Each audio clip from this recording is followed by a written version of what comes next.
Hi everyone, and welcome to this talk as part of the OMFS Survival Guide on fluid prescribing. My name is Danielle. I'm a second degree dental student, having done medicine, foundation and core surgical training en route to becoming MaxFax Reg. So the aims of this session is to understand the indications for prescribing fluids in adults and children, to be able to prescribe fluids via the appropriate regimes to both adults and children, and to be able to understand the basics of fluid balance. So as per OMFS Survival Guide, we're doing this in a case-by-case format. So starting off with case 1. So you are the daytime MaxFax SHO, and you've got a lady on the ward who was admitted overnight, who you are about to review on behalf of the registrar who's happened to theatre. So you've got a 79-year-old female admitted with a right-sided parotid swelling that's been going on for about 2-3 days. She's got a history of hypertension, so she says, but she's not sure what medication she's prescribed, and the night doctor hasn't been able to find out. She's got no allergies to anything, is an ex-smoker who quit 30 years ago, drinks alcohol occasionally, is a retired shop worker and lives alone. Now, regarding her drug history, are there any places where you can maybe look or access to try and find out what medications she's on? So hopefully in your hospital, in the majority of hospital nowadays, you can access the GP summary care record, and that should tell you all of the medications and all of the medical problems that patients have. So it's a good way to just double check the regular medications if a patient's unsure of medications themselves or doses or things like that. So as part of your review, you look at the last observations that were taken about 7 o'clock this morning, and these are what they show. So we've got SATs of 98% on room air, respirator of 16, temp 37.4, heart rate 103, and blood pressure 110/95. Any thoughts on these observations at all? So our heart rate is a little bit fast, and the blood pressure, although within normal ranges for young people, for this lady I'd say that was a bit low. Ideally you'd want that to be more 120 systolic. So with that high heart rate and low blood pressure, you would be thinking, is she maybe dehydrated, a bit hypovolemic? So you would have a look at her from that perspective, especially considering the BP. She's obviously got hypertension, so the BP you would expect to be a bit higher than this. So for her, that is probably quite low.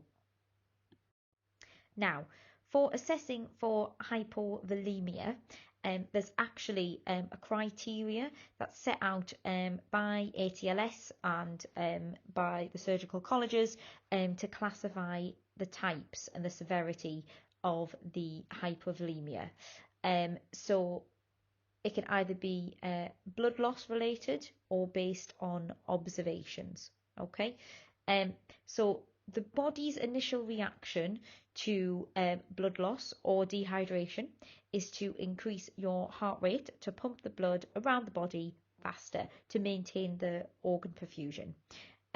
Your body may also narrow the blood vessels to maintain that pressure. So that's why one of the criteria on the hypovolemic chart is the heart rate. So you can see that the more severe the hypovolemia, the faster the body has to pump the blood around, so the heart rate increases. The blood pressure is actually one of the last observations to change, as your body will try and alter everything else first. So the blood pressure is the last thing to change, so that's why it's in the more severe hypovolemic categories. That's why that's affected then, rather than in the earlier hypovolemic classes. The pulse pressure, that means the difference between the systolic and diastolic blood pressures, so that first number and the second number. And as these numbers come closer together, so like in this patient it was 110/95, that's quite a close difference between the numbers. That's a sign that the patient has a reduced blood volume. Okay, so that's again why that decreases as the hypovolemic class increases. Another important thing that's not on here, that's probably the first thing to go in patients, is actually urine output. So if a patient's not passing urine, that's normally the first sign of hypovolemia, either dehydration or blood loss. So that's why with patients who we think are a bit dehydrated or a bit low on volume, we monitor their fluid balance, so their urine output and also the fluid intake that they have, and try and match that accordingly. Okay, so we're not expecting you to memorize this or anything like that, but it's just good to have a background knowledge when you're looking at the observations, that these are the things that you should be thinking about when a patient's dehydrated, just to further assess how severe that is and how quickly you need to be acting upon it. All right. So whilst looking at the admission notes, you note the patient's blood tests taken in A&E, and as you can see here, the white cells are a little bit raised at 12.4, as well as the neutrophils at 8.7. And sodium's a little bit raised at 148. Urea and creatinine are increased, with eGFR reduced a little bit, and CRP up at 57. So hopefully this will be painting the picture of this is an infection, because the CRP is raised, white cells are up, and neutrophils are up. So because the neutrophils are raised, you'd be thinking this is more a bacterial infection. If, for example, lymphocytes were on there and they were higher, you'd be thinking potentially, is this a viral infection? Okay. The sodium being high is actually a sign of dehydration. So it's actually not due to the sodium levels themselves being raised, but because the water volume is low, it makes it appear as though the sodium is higher because it's more concentrated. So that's why that is raised a bit.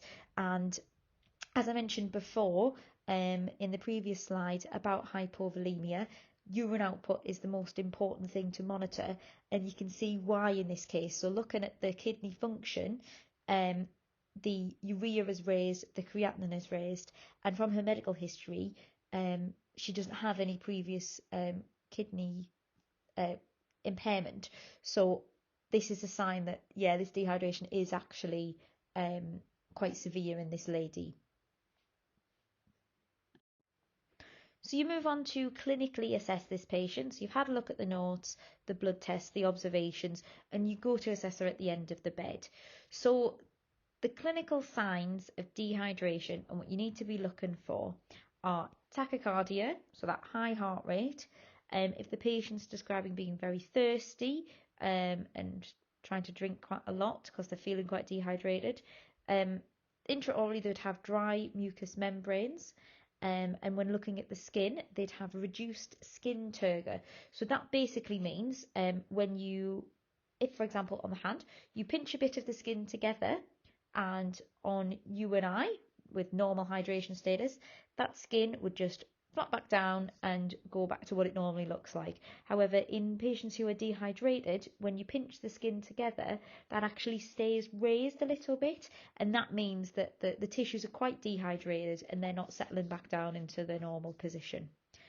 Patient may also be quite tachypneic, so breathing a little bit faster to compensate for the dehydration.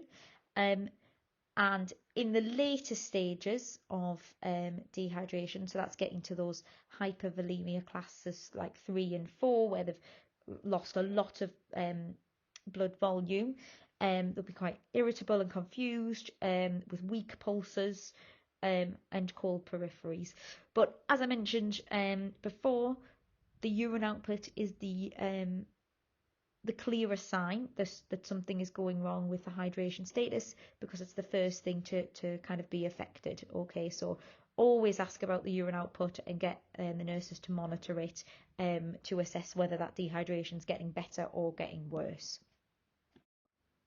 So you've assessed the notes and you've assessed the patient and you're looking at the drug chart, and obviously we're thinking this patient has got a right-sided parotitis, so she's prescribed some IV coamoxiclav and then pain control as required. Is there anything else that you think that we need to be prescribing for this patient? Hint to look at the title of the presentation. Yes, that's right, we need to prescribe fluids. Other things that you can also prescribe, especially if she's starting to take codeine for the first time, it's quite important to match that with some laxatives, just because codeine and opioids can cause constipation quite regularly, so it's important to have that on the PRN section. She would need her regular thromboprophylaxis prescribed, so either dolteparin or tinzaparin, depending on the unit that you're in. And then because this lady is dehydrated, what you want to avoid is diuretics, ACE inhibitors, metformin and NSAIDs. All right. So looking at these all-important fluids, there's multiple reasons why you might prescribe IV fluids. One could be for resuscitation. So if you're trying to boost the blood volume quite quickly, and this would be in what we call a bolus. So that's a large amount quickly, okay? Another reason would be for routine maintenance. So if someone is admitted for surgery the next day and they have to be nil by mouth from midnight, you would want to top them up with a little bit of fluid overnight. And then the last one would be replacement. So in this case, for example, if this lady's been dehydrated for 3 or 4 days, you'd want to replace the fluids that she'd lost, not particularly very quickly, like with the resus bolus scenario, but you'd want to replace that over the next day or two. Now, how much fluid does a healthy adult need in a 24-hour period? So, roughly about 25 to 30 mils per kilo. So this works out at about, on average, 2 to 3 litres per day. Now, in the elderly, you'd want to stick more towards 2 litres per day, because there's a risk that they actually could become overloaded with fluid. So in the elderly frail patients, you just have to monitor their fluid status quite regularly and aim on the lower side of the fluid replacement.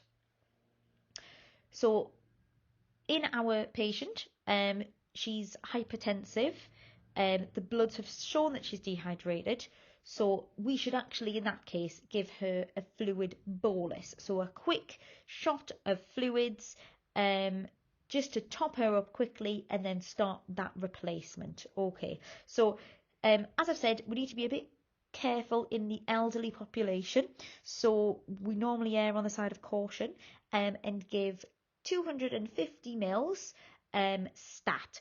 So that's normally of a fluid like 0.9% saline, and we would give that over about 10 minutes. Okay. It's important, as I said, in the elderly or even patients with potential heart failure and things like that, to give fluid in small increments like 250 boluses, whereas in a fit and healthy adult, say with a dental abscess, that sort of thing, you can give them 500 mils boluses over 10 minutes. That's absolutely fine. But in the more elderly, we would think 250 is probably a bit safer. All right. So as well as fluids and water, as we would say, so that's 25 to 30 mils per kilogram, you also need to think of the other vitamins and minerals that you need to replace, especially if someone's not eating and drinking. So, for example, you need to replace the potassium, sodium and chloride, and that would be roughly 1 millimole per kilogram. And then also glucose. You'd be aiming about 50 to 100 grams of dextrose / glucose per day, depending on obviously the size of the patient. So if our patient weighs 55 kilograms, for those of you who are good at quick maths, how much water would she need for maintenance over 24 hours? So that would work out to be around 1,650 mils, all right? So around that 2 litre mark, okay? Now, the thing that we have to decide on is which fluid would you like to actually give her? So there's many different types of fluid. They are broken down into something called crystalloids and colloids. Now, crystalloids are the ones that you will most likely see on the ward. That's the 0.9% saline, the Hartmann's, things like that. Colloids are more used in specialist cases where people need to be given sort of extra protein and things like that, and kind of big molecules to be replaced. Okay, so forget about those for now, but it's good to be aware that there's 2 different types of fluids. All right, so looking at the table that we've got here, so human plasma, so that's the normal blood volume in a normal healthy adult. You'd have these figures of the sodium, chloride, potassium, bicarbonate, glucose and calcium. Okay, so you want to be kind of aiming for the patient to have as close to that as we can. So as you can see, Hartmann's as a fluid is more physiological, so it matches the human plasma the most. However, have a look at those electrolytes. It actually has quite a lot of sodium, but not a lot of potassium. And you can't add anything to Hartmann's. So with sodium chloride, for example, because that is just sodium and chloride, you can actually give that with an additive, so like with some potassium or with dextrose, for example. So it's just important to know that basically the fluids are made up of different things.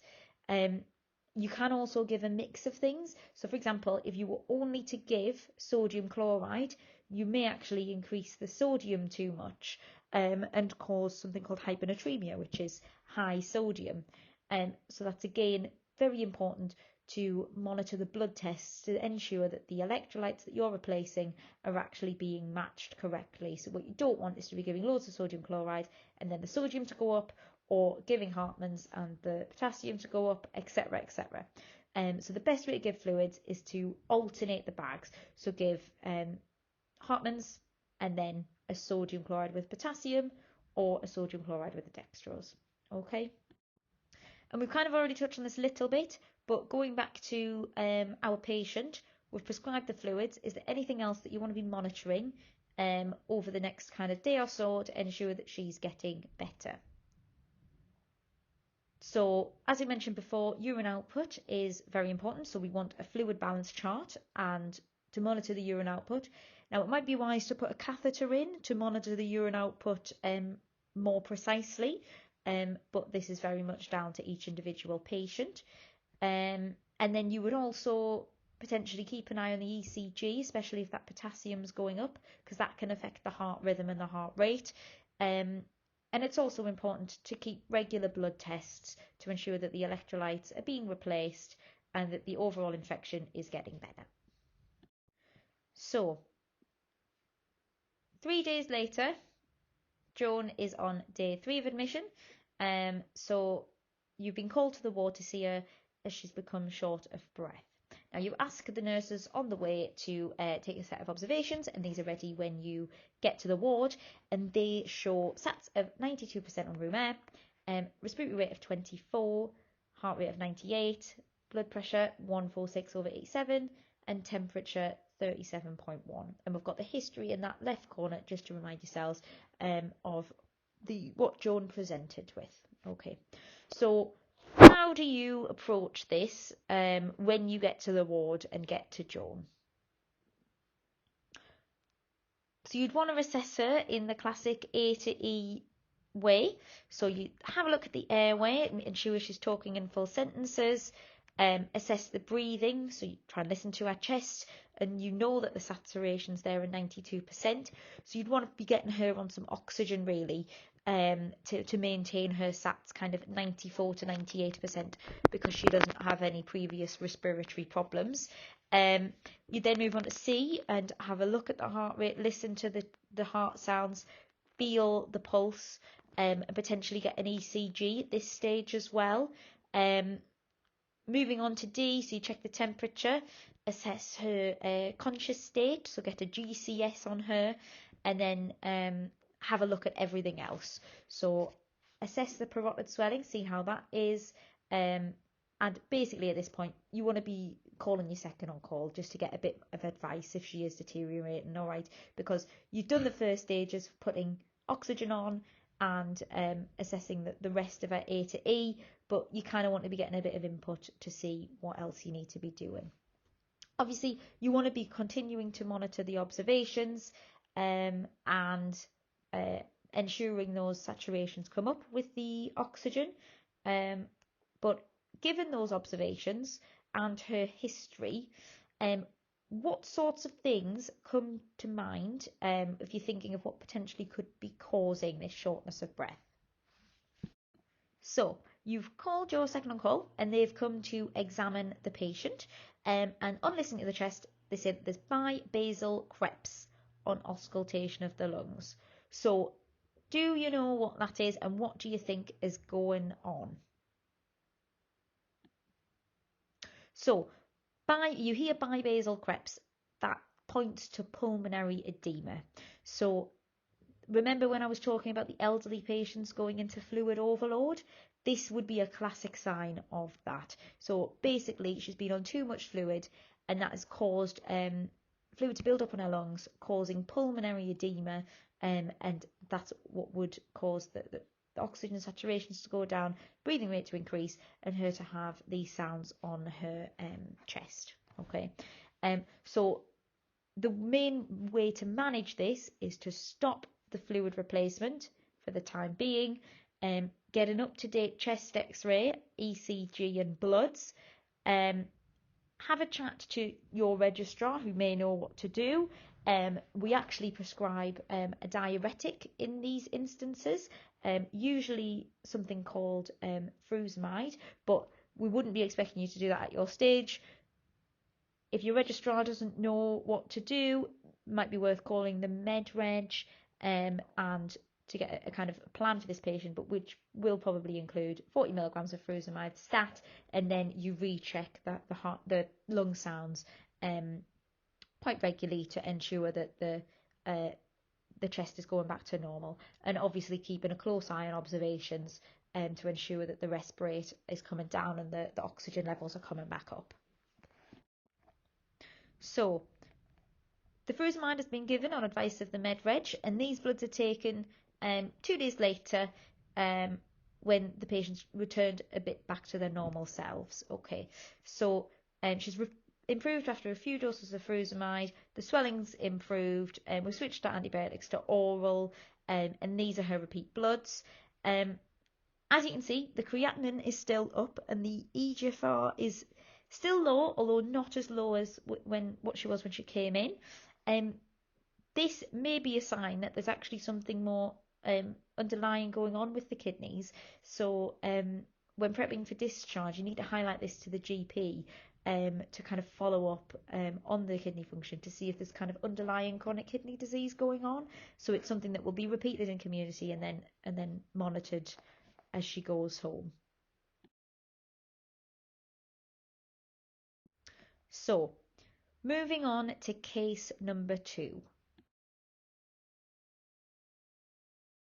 So you are the SHO for MaxFax on call over the weekend, and you've got Barry, who is a 5-year-old male admitted with a right submandibular abscess. He's got a history of well-controlled asthma, vaccinations are up to date, takes salbutamol inhaler as and when, but the asthma is quite well controlled, no allergies to anything, lives with mum, dad and a pet dog. Now, what sorts of things do you want to get on Barry? So you want to be getting some observations in A&E, and hopefully these will already be done by the nursing staff on the patient survival. So looking at the observations, you've got a heart rate of 102, blood pressure 105/52, SATs of 98% on room air, temperature 37.8, and respirate 23. Now, in children, there's actually different parameters for the observations. So these observations are actually normal for this patient, being a 5-year-old. So you can see in the table down at the bottom, for the preschool age, the heart rate should be 80 to 110, the respirations 20 to 30, and then the systolic blood pressure 80 to 110. So these are actually normal observations. You go to examine Barry and you find a large right-sided swelling in the submandibular region. Mouth opening is about 2 centimetres and there's a carious lower right C and D. He's quite feverish on examination, is very tender and refuses to be further examined. The rest of the examination is normal. So what would be the next step in managing Barry? What's the next thing that you would maybe want to do? You'd want to be getting imaging and further investigations to assess how unwell Barry is. So you will be getting an OPG to have a little look at the teeth, and then also getting some bloods to find out what's going on. So these are the blood results. As you can see, fairly similar to the last case. White cells are 12.8, CRP is 45, which would give the impression of a infection going on.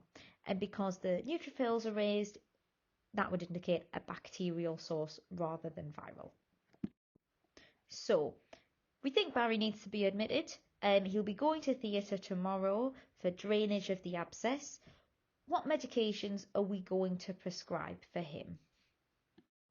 In children, remember that a lot of these medications are either weight or age dependent, so it's always wise to check the BNF for children to decide on the correct doses. But because he doesn't have any allergies, we'll give him some IV coamoxiclav, again weight dependent, some paracetamol for pain control, and his regular salbutamol inhalers.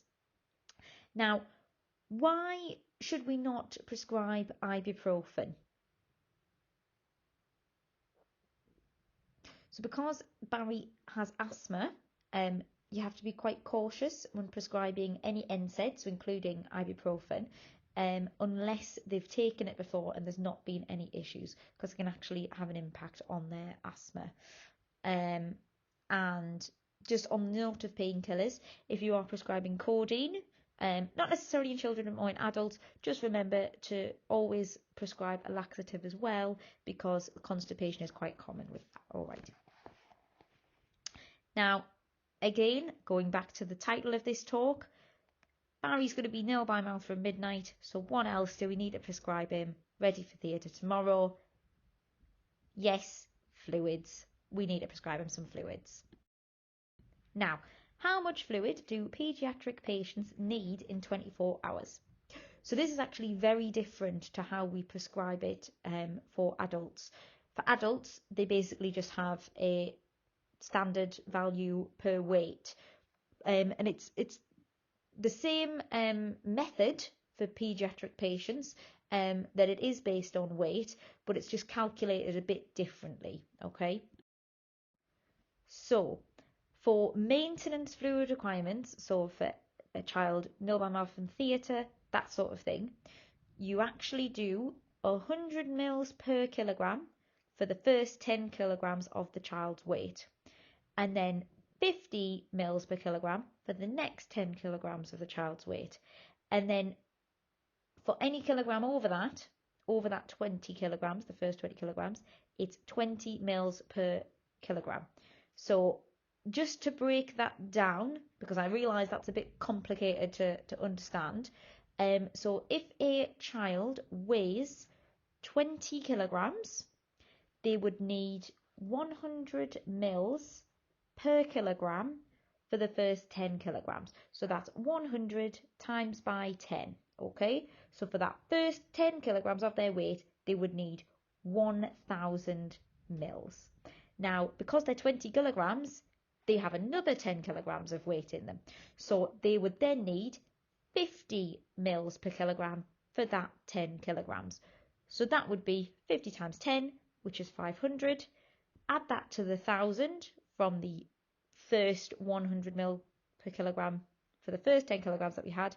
So you have a total there of 1,500 mils for the 24-hour period. Okay, so for example, for a child that weighs 24 kilograms, you would have 100 mil for the first 10 kilograms, so that's 100 times 10. You'd then have 50 for the next 10 kilograms, which is 50 times 10. And then you have 20 for the extra 4 kilograms over the 20 kilograms, because this patient weighs 24 kilograms. So you would have 100 times 10, 50 times 10, 20 times by 4. So that would actually be 1,580 mils. Okay. There's lots of ways to calculate this online, so you don't have to memorize this. There's lots of websites where it will break it down. For example, Geeky Medics is a good one, and so you don't necessarily need to remember all these numbers, but just trying to understand how you calculate it is quite important. Note that this is for maintenance. So if a child is very dehydrated, like the elderly lady in the first case, you need to speak to paediatrics about giving them aggressive fluid replacement rather than the maintenance, because that takes a bit more complex calculation. So definitely involve the paediatric team if you're getting to that stage. Okay. And that's just a little reminder there. Please, if the child is very dehydrated, inform paediatrics and get them to help you calculate the fluid requirements, because it becomes a bit more complex. All right. And that brings us to the end of the fluids talk. So hopefully that's given you a little overview of how we prescribe fluids for adults and for children. Remember that the usual fluid range for adults is 25 to 30 mils per kilogram, and then you have to look at the electrolytes as well. And then for pediatrics, it's that 100 for the first 10 kilograms, 50 for the next 10 kilograms, and then 20 for every kilogram after that. There's lots of good resources to help with these. See this, all of the ones on here. As I say, Geeky Medics has got quite a lot on fluids, as well as all of these, the Show Me app. Please, any feedback for this session, please let us know. Hopefully it's given you a nice overview of fluids. But yeah, any further research, just go to any of these resources. All right.